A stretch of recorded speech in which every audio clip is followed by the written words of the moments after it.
Ladies and gentlemen, welcome to episode 12 of the Efficiency Equation podcast. It's great to have you with us. And I'm saying hello to our hosts, Eugene and Konstantin Paradisov. How are you doing, gentlemen? Doing great. Outstanding. All right. So in this podcast series, if you've been with us so far, if you followed along, what you've heard us talk about are all the specific areas of bulk liquid manufacturing, especially through the eyes of plant managers.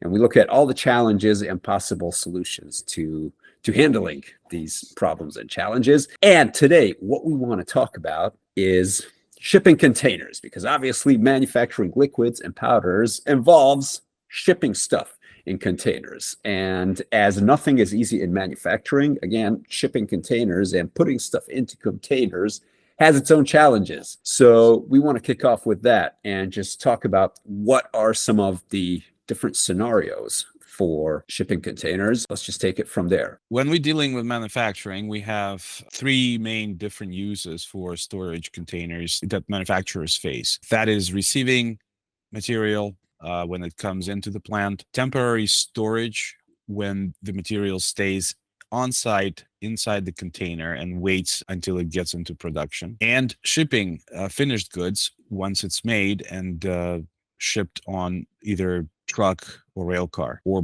by sea. So those are the major three ways that shipping containers are used. We're going to be probably focusing today on mostly receiving and temporary storage of containers on site. Those are really painful points sometimes for the manufacturers. That's where our conversation today is going to be. How can tracking the location and the contents of containers on site improve the efficiency of our operations? Knowing the location of your containers is always helping improve your on-site efficiency. It's the same as having knowledge of where your things are in the kitchen, right? When you cook something and you don't know where your ingredients are, it's going to be wasteful in terms of time. Very similar situation with containers on site.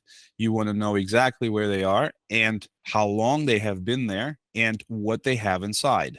So all those three things are very important, and there are technologies that can help you improve your efficiency with tracking them on site, such as cameras and RFIDs. They can be very useful in tracking, and obviously a system that allows you to have a good understanding of all your inventory and shipping containers and where it is exactly at any given moment. That allows also for very good application of a concept of FIFO, first in, first out, which allows you to make sure that the product that came in first gets used up first, and you do not have long wait times for a product that came in and then got skipped over. If the system allows you to track things precisely, then it's not just, grab anything and bring it over, and maybe there's something that's already stale because it's been sitting for too long. The organized approach to it makes a whole lot of difference for the plant to make sure that everything is running like a clock. Right. So can you go a bit more into RFID and camera systems and how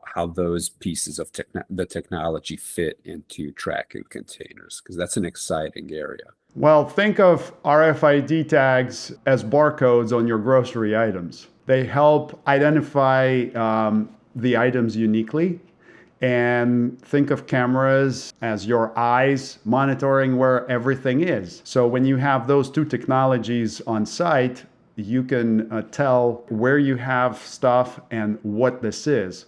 And so to go a little bit deeper on this, when containers arrive on site, RFID tags can be placed on them. And for container purposes, the best ones are the reusable ones on magnets.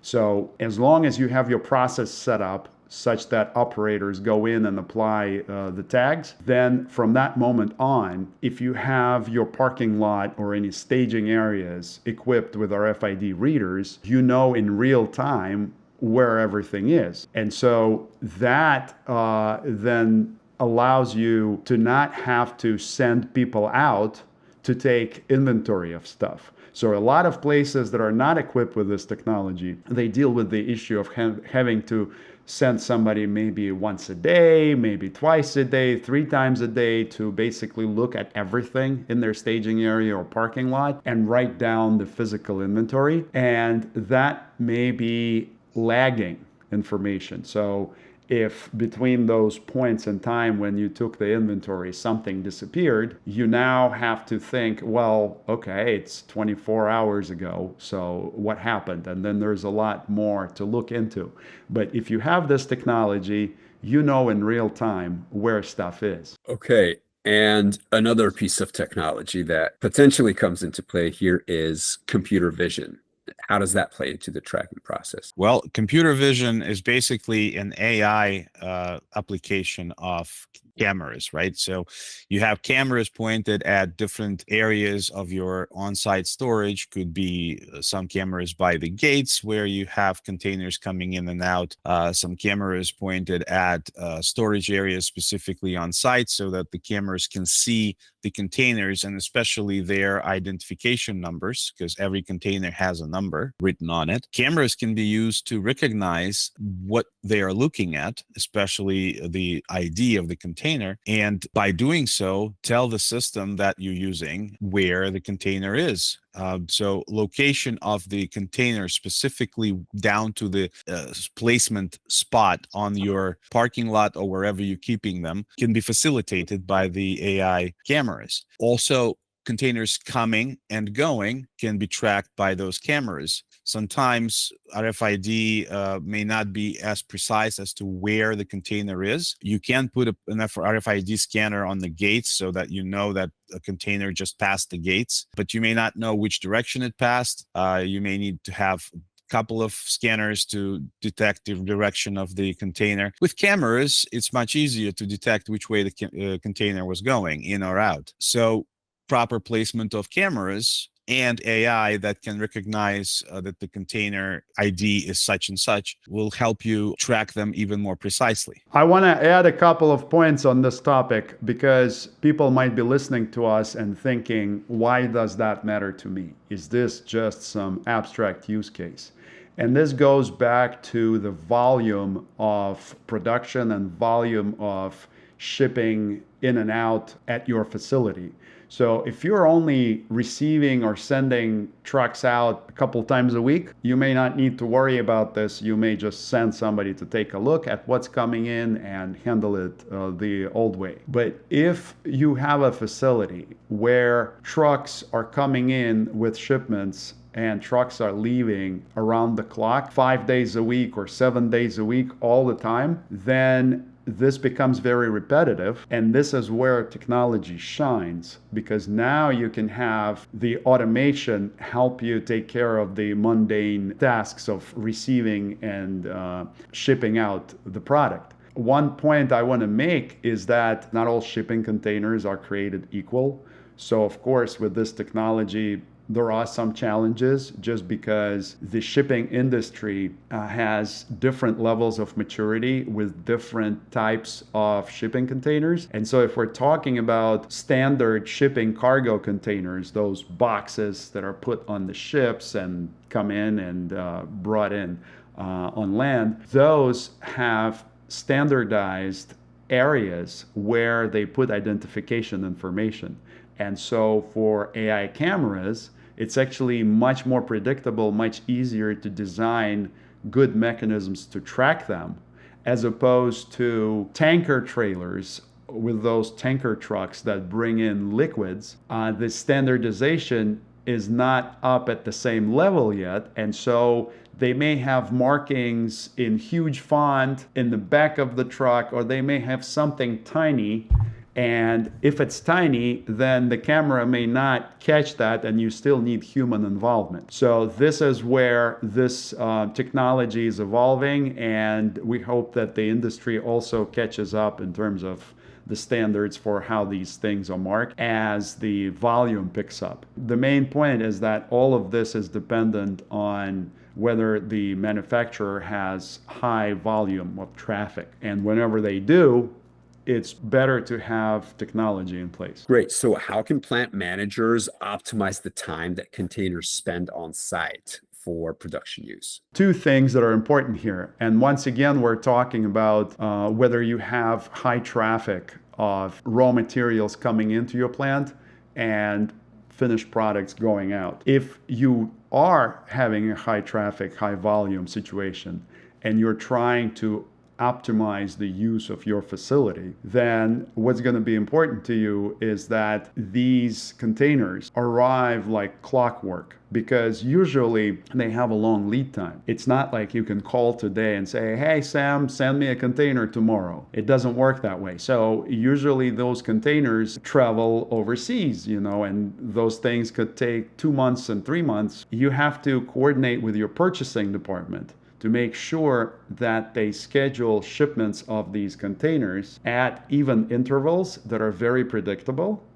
And so that is usually the lesser problem, just scheduling stuff. But then the other issue comes in. Now, once they arrive on site, you have to have a streamlined process at your plant to make sure that you optimize the whole processing of the container, from just receiving it physically, opening it, preparing it, offloading it, getting it cleaned up, closing it back up, and calling the trucking company to take it away. That entire cycle needs to be streamlined so you reduce your cycle time as much as possible, because that translates into costs directly, right? The longer you hold the container, the more you're going to pay for its use. Also, if you don't do this just right, you're going to have a backlog of those containers that are arriving.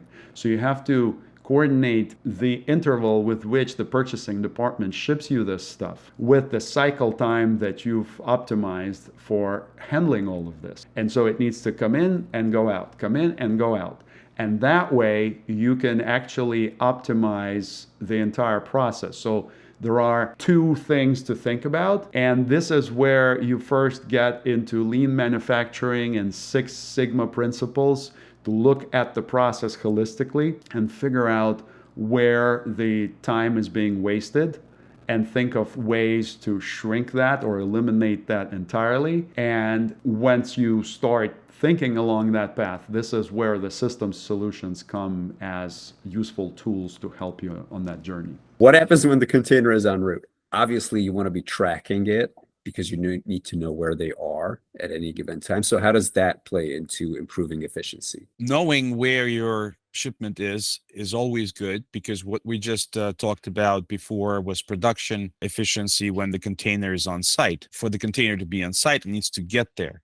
And tracking its path on the way to the site is very important to make sure that it gets there when you expect it to get. If you have the knowledge of any potential delays or whether a container is in fact on time, allows you to prepare and to manage your production cycle much more efficiently and much more optimized. That will allow you to avoid delays and to have good scheduling practices when you have good tracking of containers. Depending on your terms, your contracts with the shipping companies, you will potentially have a certain amount of free days that the container can spend on site. And to manage the free days allotment efficiently so as to not go into paid days, or if you do go into paid days, go there only momentarily and not overrun your profitability with high costs of detention, which is when you keep the container on site. Tracking everything from the point when the container starts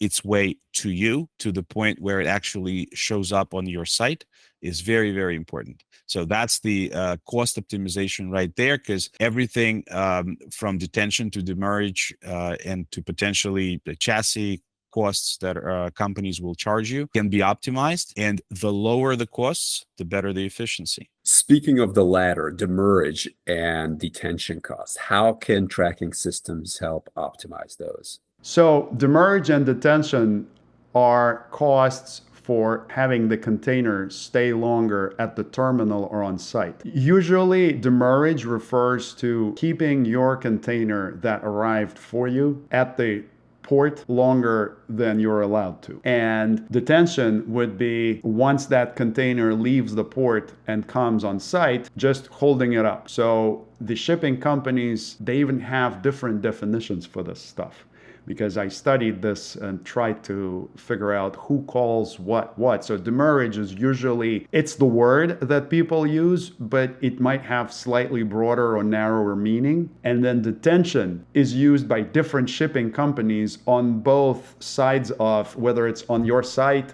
or it's still at the port. So the common definition is that demurrage refers to you holding up the container at the port and not picking it up on time. And usually you have a few days to pick it up once you get the signal that the container is offloaded from the ship, cleared the customs, now it's ready for you. And if you don't pick it up in time, every day there are charges accruing to you because you're holding up the port. And then once you get it brought on site, detention is what starts after you get your free days exhausted. So normally you may have a few days to offload it and return the empty container. You have to clean it up, prepare it, but then call somebody to come pick it up. Now, what happens is different shipping companies offer different terms, and then depending on your contractual agreement, you may have some number of free days in the demurrage period, some number of free days in the detention period. And if you don't have systems to track all this, it's very difficult to just wrap your mind around it, because with each different shipping company, you need to know their terms. And then you won't find out if you got something wrong until a month later or 2 months later when they send you the invoice. And the invoice shows that you're being billed for this container for this number of days, and it doesn't make sense to you, and it's higher than you expected. So when you have a high traffic situation in business where these containers are coming and going, it's very easy to get lost when you try to track all this in spreadsheets. And we've seen that. So systems help you keep track of container movements by using two sources of information. So you can have individual container movement and location data as a service that you subscribe for.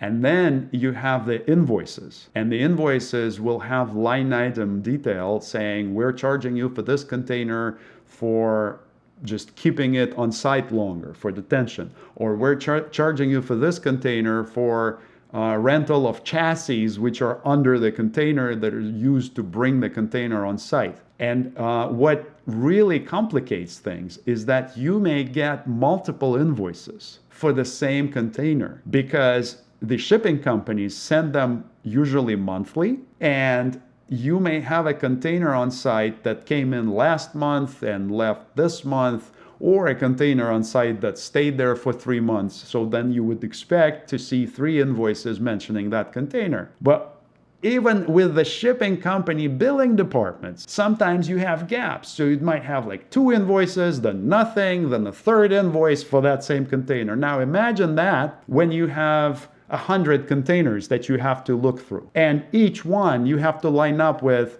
what did I expect the invoice to say versus what did they actually bill me for? So that becomes a real nightmare. And when people don't have systems, they usually let it slide. They will just accept whatever they're invoiced for and just pay. And that might be leading to overpayment. All right, so let's go into the digital processing of invoices. How does that help improve billing efficiency when you're moving to digital processing? As Konstantin mentioned, then there could be lots of invoices for lots of containers, and they don't come in good order. Sometimes they jump dates. Sometimes you can get an invoice that reflects a certain container that's been used 2 months ago and that you don't even have anymore. Whenever you do that processing manually, it's pretty much impossible to track exactly what happened to the container. Is the invoicing true? Are they billing for the correct number of days? It's just not a viable solution to do that manually. When you go into digital processing, you are now basically scanning the invoices in some way, And the system now has every line item from the invoice identified with a specific container ID, with specific dates that you are being billed for, and specific charges, such as what that charge is, if it's a detention or a chassis or a demurrage charge. Now, at this point, the system can actually look at the charges and align them towards what was expected for that specific container, and can flag it for you immediately, saying that, okay, this seems to be an overcharge because you did not have the container here on those dates. Here is the expected charge structure for that container, because you know the data, right? You know when the container was shipped to you, you know how long it stayed in the port, you know when it was delivered on site, you know how long it took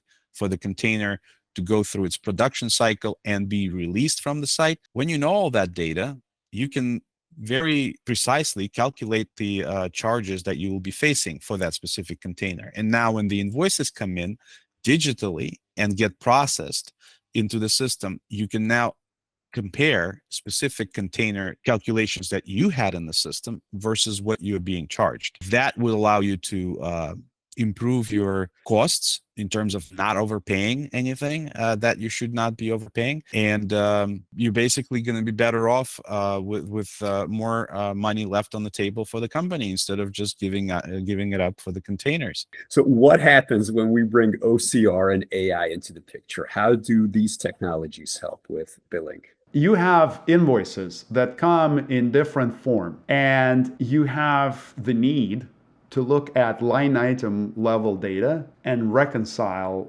what that says, what they're billing you for, with the data that you know about what you're invoiced for. So in our case, it's the shipping containers with their movement and location information. Years ago, when I worked for a huge pharma company, we had a big finance department that had basically a person attached to each business unit that could sit there and examine invoices and reject the invoices whenever there was something fishy. Anything they didn't understand, anything that looked like the numbers were off, they would just reject it, and then the other party would resubmit the invoice with corrections. When you don't have an army of people in the accounting department or in the finance department to do that, now you need ways to check what you're invoiced for, especially in high traffic, high volume situations. And if you don't have a good and quick way to do this, then you're just gonna be left to your own devices to pay whatever they charge is what you're gonna end up paying. Now, optical character recognition and AI help you get that important information out of the invoice much easier.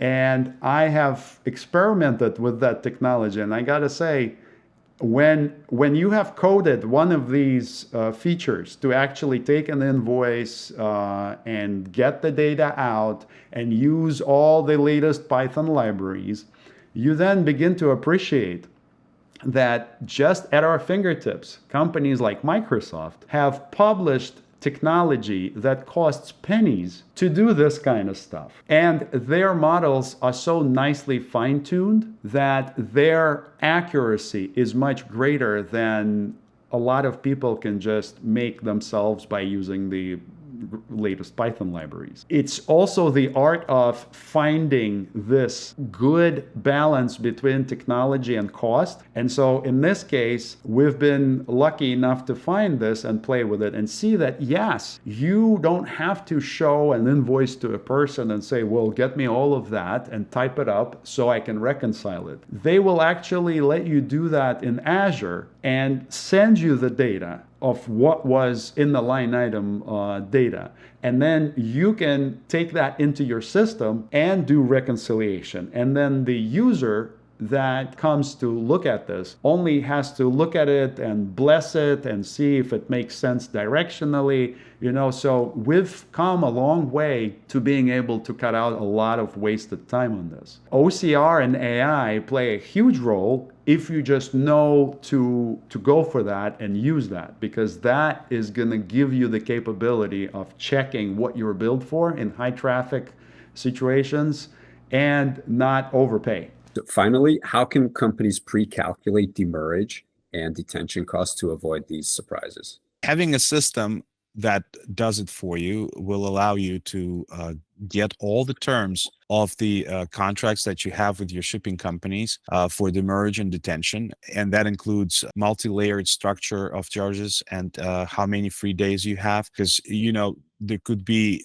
easily terms like, okay, first 3 days, you're going to be charged this much. And the next 4 days, you're going to be charged that much. So it's not necessarily a simple, straightforward charge. It could be multi-layered like that. If you have a system where you can put all those parameters in and also track the container from its origination all the way to the site and then out, then it's pretty straightforward for you to be able to use the system to get all those costs pre-calculated so that when you are faced with charges from the shipping companies, you can easily compare those charges to whatever was pre-calculated in your system for that specific container. And that's another important part, is that specificity in this case is very hard to achieve manually. With the system, it knows exactly that that's the container, that's when it came here, that's how long it stayed here. And based on knowing the contract terms and how much everything costs, it can calculate for you the whole picture of how much this container eventually should cost you. And if the billing that comes in deviates from that, it's flagged, and you can take a look and see, why am I charged more than what I'm supposed to pay? So that's where everything comes together, basically, making sure you're tracking the container from the very start to the very end, making sure that you have very good understanding of your cost structures with your contracts with shipping companies, to know that this is how many days you have free, this is the cost of X days, this is the cost of Y days over the X, and so on. Once you have all that in the system brings it all together and provides you with the calculated result of, this is what the cost is going to be. That's going to improve your ability to forecast what the costs are, which is a great thing to know when you're budgeting for the plant, and knowing what your shipping costs might be. And it improves overall efficiency of making sure you yourself don't create bottlenecks with holding up containers on site for too long, for example. Okay. Do you guys have any personal stories that you can share with us? Because a lot of technologies have been mentioned and processes. Have you had any experiences with these? I have a fun story about the power of having data at your fingertips. So I was once on the phone with a person in the demurrage department at a major shipping company, and I was presenting different invoice numbers from my client, from the client's account, to find out what the specific terms were that they were applying. And so I would tell that person, here's the invoice number. And after some looking up, they would tell me, okay, so these are your terms. And specifically, I was grilling them on the number of free days in demurrage and the number of free days in detention. And there is this nuance about whether the free days carry over. So if you picked up your container in 2 days from the port, but you had 4 days free at the port, do you get those 2 remaining days applied to when the container is on site or not? So things like that. And so I would get an answer, and then immediately I was able to find another invoice in my client's account that contradicted what I was just told. So I would give another number. And so that person would go back, look that up, and say, yeah, let me look. Oh, and then she would give me a completely different explanation. So now, if before the days carried over, they no longer carried over. And then we went several times like this, because then it went from 4 days in demurrage for free to 3 days in demurrage for free. And each time I kept finding an invoice that contradicted that. So after a few back and forths like that, she said, well, everybody wants to make money. And just imagine the disbelief that I had, that when they give up and throw their hands up and they can't explain anything anymore, why they overcharge my client, but I'm still able to quickly pick this up. They're like, yeah, we're just trying to make money. So it sounded like they were playing with the number of free days just to get some extra income because they suspected that nobody was checking. So that's the real power of having the data at your fingertips. When you have that ability to verify quickly at the line item level and see, what are you getting? Are you getting the raw deal, or are you getting what you're supposed to get with the contract? This is a very, very good illustration of why companies should go digital and have all this information and not waste money. I have seen the client being charged for a date of January 32nd, and that invoice was paid. And I kid you not, it's because they didn't have the resources to check. But then you think, if the shipping company uses electronic invoicing like EDI, how is it that things like January 32nd get in there? So that means there is some human involvement on the shipping company's side. Whatever they're doing manually, whether it's adjustments or the entire process, it just means that on the receiving side, when you're billed for that, you need to check. Whatever their motive was, doesn't matter. You need to check. And how can you check when you have a lot of those invoices? You need to use technology. Sometimes there's not enough days in the year to make money, right? So you have to add more days. Even if you think that whoever invoiced for January 32nd didn't have any kind of ulterior motive, that this was just a pure mistake, what do you correct it to? Because in terms of math for the number of days, that was an extra day. It's not January 31st. So do you think it's February 1st? But then you look at your container tracking and it looks like the container was not there on February 1st. So that's... But it was definitely there on the 32nd. So that really happened. And this is why it's so important to go and transform these businesses digitally and get out of the mindset that we can just handle everything in Excel. Wow. That's quite a story. So I'm guessing there's a lot of money to be recovered, like right when a plant actually implements systems like this, like straight away.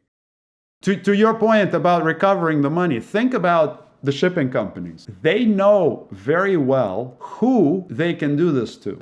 You know how? They can see the volume of transactions with your account. And once they see that, if they see that one or two times somebody let this slide, they're probably not checking. Let's try this a third time. Again, I don't know if it's all of it is intentional or just some of it is intentional, but when you hear everybody wants to make money, that sort of justifies the intentional part of it. And you just have to be willing to play this game if you're using those services. And to do that right, you need some tools to validate this on the spot. So I guess the only way to find out is to go in there, implement the system, have tools to recover all of this, and then you'll see in the end whether you've been overcharged or undercharged, perhaps. But I'm guessing the latter is not very common. The former is more common. Right. It may be a thing as well, because like we said, we don't know what the ratio of intentional mistakes versus unintentional mistakes is. So you can obviously make an unintentional mistake and not charge somebody for a day or two that they were supposed to be charged. But the thing is that this problem explodes with the volume, right? So if you only have a couple of containers that you're dealing with within a month, then obviously it's not that big of a deal for you. It's easy to track. You can compare it manually, no problem. But when we're talking about a continuous flow of containers into the plant and out, then the more containers you're processing, the more this issue becomes apparent that you need to deal with properly. And I just want to add real quick, when it's that situation, when you're undercharged, the shipping company can always send a catch-up invoice months later for that same container, for whatever they didn't charge. So undercharging, yes, it exists, and we've seen it, but there is a catch-up to that. Now, when they overcharge, it's on the manufacturer to validate what they're overcharged for and push back. And if they don't have the manpower to do it and they don't have the tools, they just end up paying higher costs. That's it. As simple as that. Gentlemen, Another fascinating topic. Thank you so much for being with us today. And we will see you in episode 13. Bye, everyone. Bye-bye. Take care.